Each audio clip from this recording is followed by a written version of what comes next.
રાહત પેકેજની જાહેરાત આજના દિવસે થાય તેવી પૂરી સંભાવના છે અને ખેડૂતોને સૌથી મોટી અસર કરે છે રાહત પેકેજ અને સૌથી મોટા સમાચાર ખેડૂતો માટે કહી શકાય, કારણ કે ખૂબ નુકસાન પણ પહોંચ્યું છે. પાક સંપૂર્ણ રીતે નાશ પામ્યો છે.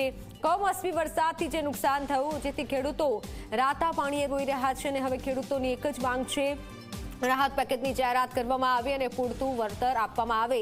સર્વેની કામગીરીમાં પણ ઘણો વિલંબ થયો. ઓનલાઈન સર્વેની વાત કરીએ તો ઓનલાઈન સર્વેમાં પણ ઘણા ખેડૂતો તેનો વિરોધ કરી રહ્યા હતા, પરંતુ આ તરફ આજે જ હવે રાહત પેકેજની જાહેરાત થાય તેવી પૂરતી સંભાવના છે અને સરકાર તરફથી પણ વ્યવસ્થા કરવામાં આવી રહી છે અને આજે જ રાહત પેકેજની જાહેરાત થાય જેથી ખેડૂતોને સીધા જે રકમ છે તે મળી શકે. ત્યારે ઝી24 કલાક દ્વારા પણ સતત પ્રયાસો કરવામાં આવ્યા કે ખેડૂતોની વ્યથા જાણવામાં આવે. આપ જુઓ ખેડૂતોને કેટલું નુકસાન પહોંચ્યું છે. ડાંગર, મગફળીના પાકને વ્યાપક પ્રમાણમાં નુકસાન પહોંચ્યું અને જેથી ખેડૂતો ચિંતાતુર હતા.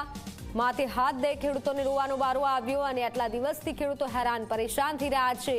ખેતરો જળબંબાકાર છે અને તેવા સમયે હાલ આ સૌથી મોટા સમાચાર છે.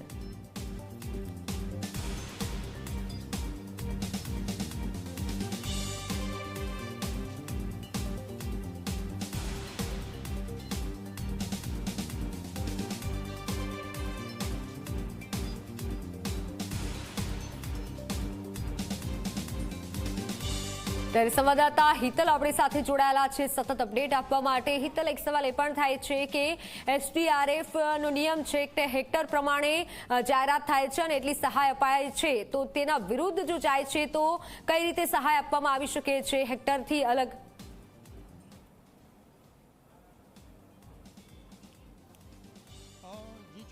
SDRFનો જે નિયમ છે એ નિયમ અંતર્ગત જોવા જઈએ તો 33% કે તેનાથી વધારે નુકસાન થયું હોય તો તે એ નિયમ અંતર્ગત આપવામાં આવે છે. સ્વાભાવિક છે કે 2 હેક્ટરની મર્યાદામાં આ સહાય ચૂકવવામાં આવે છે.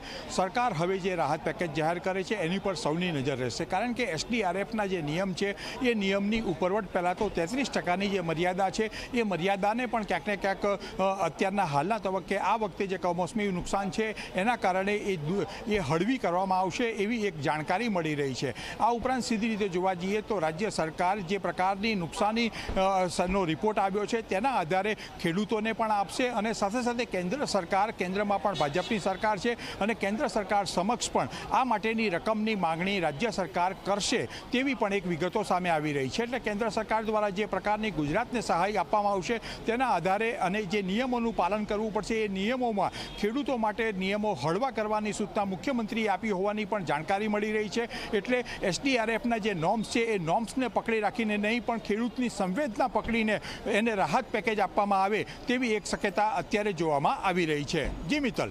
બિલકુલ, એટલે હિતલ, એ પણ સવાલ થાય છે કે ખેડૂતોની વિવિધ માંગણીઓ છે. ખેડૂતો પણ કહી રહ્યા છે કે અમને પૂર્ણ સહાય આપવામાં આવે, તો શું આ રાહત પેકેજ એવું હશે?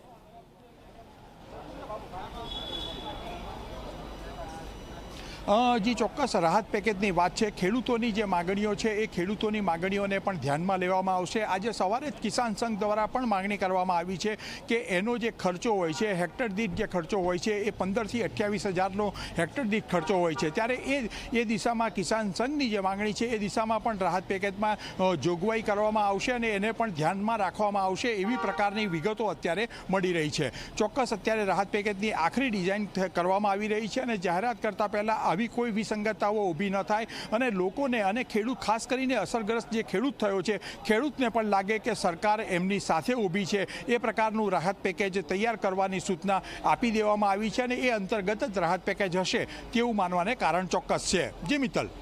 બિલકુલ હિતલ, સતત તમને અપડેટ આપતા રહેજો. આભાર માહિતી બદલ. ત્યારે હાલ આ સૌથી મોટા સમાચાર છે.